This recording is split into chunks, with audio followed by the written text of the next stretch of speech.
हाय दोस्तों, कैसे हैं आप सभी। मैं डॉक्टर आनंद फिर से अपने यूट्यूब चैनल पर आप सभी का स्वागत कर रहा हूं और आशा कर रहा हूं सभी ठीक है, मस्त हैं, एंजॉय कर रहे हैं। इंटरनेशनल ह्यूमन रिसोर्स मैनेजमेंट का अपना सब्जेक्ट आ गया है। एचआर के लिए कंपलसरी सब्जेक्ट है और एचआर वालों का लास्ट एग्जाम, जी हाँ लास्ट एग्जाम इसका है।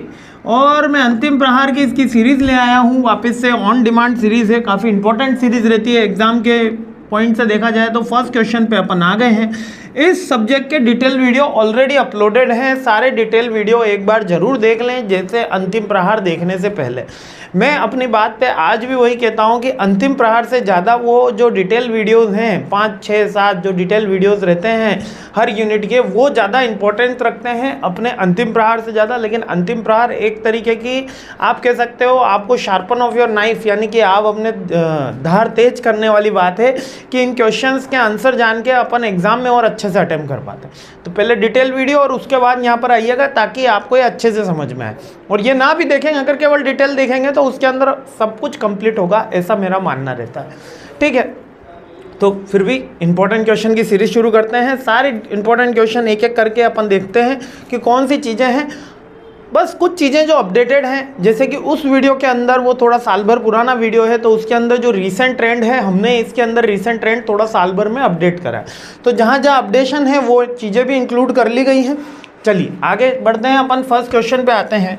फर्स्ट क्वेश्चन हमारा है स्टाफिंग प्रैक्टिसेस इन IHRM, यानी कि स्टाफिंग की प्रैक्टिस बताइए IHRM के अंदर, यानी कि इंटरनेशनल ह्यूमन रिसोर्स मैनेजमेंट के अंदर अपन को क्या बताना है, स्टाफिंग बताना है। तो सबसे पहले अपन को ये पता होना चाहिए कि सर ये स्टाफिंग कहते किसे हैं। स्टाफिंग का मतलब होता है right person on the right job. ठीक है, right person on the right job, ये याद रखना है सबसे पहले अपन को। Right person on the right job, इसी को ही सामान्यतः स्टाफिंग कहा जाता है। मतलब सही व्यक्ति को सही जगह व्यवस्थापित करना, स्थापित करना, जिससे वो अपना परफॉर्मेंस अच्छे से दे पाए। जैसे कोई सिंगर है तो वो सिंगिंग में अच्छा करेगा, क्रिकेट में अच्छा नहीं कर सकता है ना, मतलब उतना अच्छा नहीं कर सकता जो बाय प्रोफेशनल क्रिकेटर कर पाएंगे। और जो प्रोफेशनल क्रिकेटर है वो सिंगिंग में अच्छे नहीं कर पाएंगे, है ना। मछली जो है वो समुद्र में तो अच्छे से तैर पाएगी, पानी में अच्छे से तैर पाएगी, पहाड़ पे नहीं चढ़ पाएगी, है। और बंदर जो है वो पेड़ पे आसानी से चढ़ जाएगा, वो पानी में अच्छे से नहीं तैर पाएगा। तो डिपेंड करता है कौन सा बंदा किसके लिए बना हुआ है।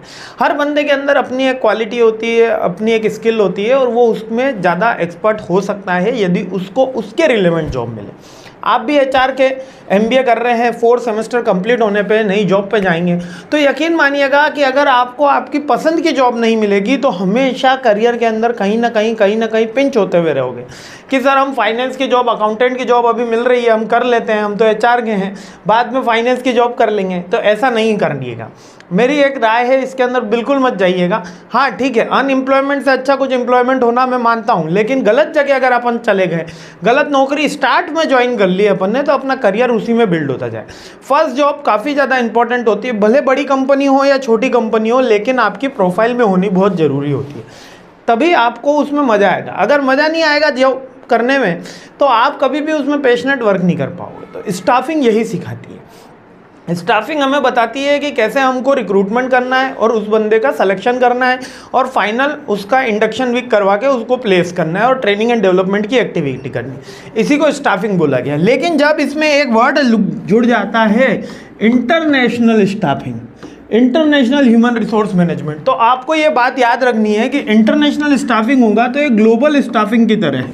यानी इसका एक क्वेश्चन ग्लोबल स्टाफिंग भी बन सकता है, यदि ग्लोबल स्टाफिंग आ जाए या इंटरनेशनल HRM आ जाए, दोनों एक ही क्वेश्चन है। इसमें क्या क्या पॉइंट आते हैं, इसमें आपका क्रॉस कल्चर आता है। क्रॉस कल्चर यानी कि डिफरेंट हमको नेशंस देखने को मिलते हैं। ठीक है, skill n numbers of skill देखने को मिलती है। जब कंपटीशन जितने बड़े लेवल पे होगा, स्किल की ज़रूरत उतनी ही ज़्यादा होगी। जयपुर पे अगर कंपटीशन है आपका तो कम होगी, लखनऊ में कंपटीशन है कम होगी। लेकिन अगर मान ली स्टेट वाइज कंपटीशन है, जैसे कि पूरे यूपी में वैकेंसी निकली है तो कंपटीशन है, तो स्किल एनहांसमेंट बढ़ेगा, कट ऑफ ऊपर जाएगी। पूरे इंडिया लेवल पे वैकेंसी निकली है तो उसकी कट ऑफ ऊपर जाएगी। और अगर सोचो पूरे वर्ल्ड लेवल पे निकली हुई वैकेंसी है तो उसकी कट ऑफ कहाँ जाएगी, उस पर स्किल कितना चाहिए, तो वो वाली बात यहाँ पर देखी जाती है। बात समझ में आ गई सीधे। अब थोड़ा सा बुकिश भी चलते हैं। Staffing is the process book क्या कह रही है? स्टाफिंग एक प्रोसेस है जो finding, recruiting, selecting and hiring of the employ, ठीक है, पता लगाना, रिक्रूट करना, सेलेक्ट करना और एक अपनी जगह उसको फिक्स करना is a important part of HRM. HRM की बेसिकली यही एक्टिविटी होती है, लेकिन जब इंटरनेशनल एचआरएम लग जाता है तो कुछ इसमें इंटरनेशनल के पॉइंट आएंगे, ठीक है। IHRM refers to the specific process of procedure to use fill position multinational company. अब IHRM यूजुअली किसके लिए होगा? मल्टीनेशनल या ग्लोबल कंपनी में। दोनों में डिफरेंस क्या है सर? मल्टीनेशनल होगी वो 5-7 कंट्री के अंदर यूजुअली अपना बिजनेस कर रही होगी, और जो ग्लोबल कंपनी है उसकी presence all around the world होगी। यही है, इसकी कोई ऐसी क्लियर कट डेफिनेशन नहीं है कि ये मल्टीनेशनल नहीं है या ये ग्लोबल नहीं है। जो 5-7 या आधा दर्जन कम देशों के अंदर व्यापार कर रही है वो मल्टीनेशनल हो गई, और जो लगभग 50 के ऊपर देश मान लो उन पे व्यापार कर रही है वो ग्लोबल हो गई, या जिसका विश्वव्यापी। तो ऐसा कोई कंट्री वाइज नंबर्स नहीं दे रखे कि 5 से ज़्यादा मल्टीनेशनल या ऐसा कुछ, ऐसा बोलने की बात है, ठीक है, व्यवहारिक बात में इसको बोला जाता है। अब स्टाफिंग की अप्रोच क्या होगी? स्टाफिंग जब कर रहे होंगे, जब हम किसी बंदे को रिक्रूट कर रहे होंगे तो हम उसकी अप्रोच क्या करेंगे? इसके अंदर अप्रोच में आता है पहला पॉइंट कि हम पहले देखेंगे कि काम कौन सा है। The nature of work check किया जाएगा।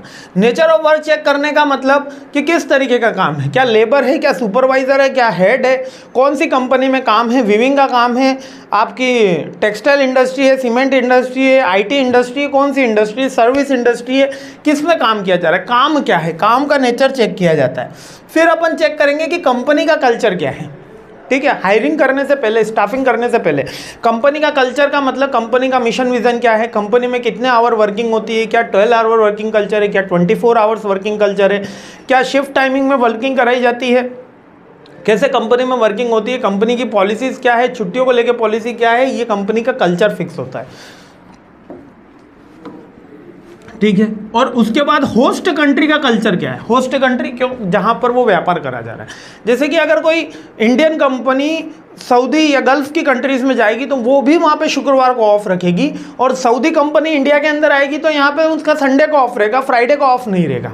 डिपेंड करेगा ना कि होस्ट कंट्री का कल्चर क्या है, तो उसके अकॉर्डिंग आपको आपकी जो लीव मैनेजमेंट करना होता है, ठीक है। तो ये आपको चीज़ें स्टाफिंग के समय याद रखनी पड़ती हैं। इसके अलावा और क्या याद रखना होगा अपन को?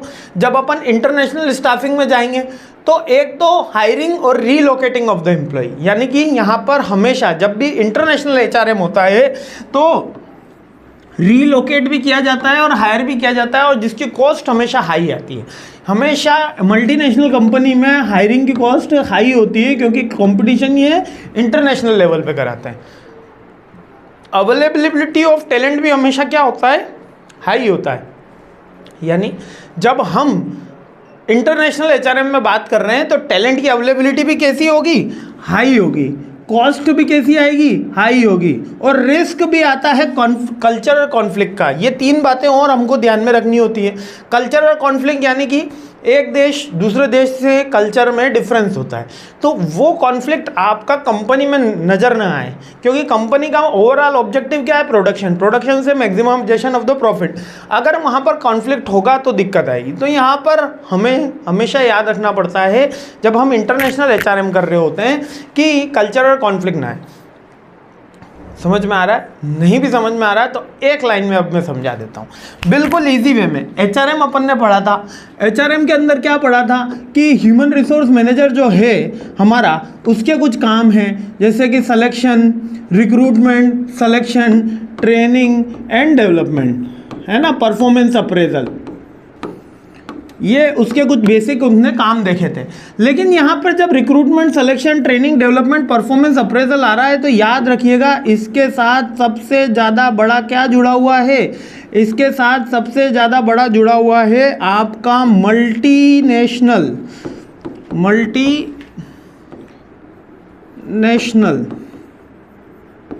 मल्टीनेशनल का मतलब यहाँ पर कि बहुत सारी कंट्रीज एक साथ जुड़ी हुई है, बहुत सारे लोग एक साथ जुड़े हुए हैं। तो जब भी हम इंटरनेशनल HRM की बात कर रहा हूँ, यहाँ पे मैं HRM से आई आगे जैसे ही लग गया तो यहाँ पर मल्टीनेशनल कंट्रीज़ की बात हो रही है, यहाँ पर क्रॉस कल्चर की बात हो रही है, यहाँ पर टैलेंट जो है हमारे पास n नंबर है।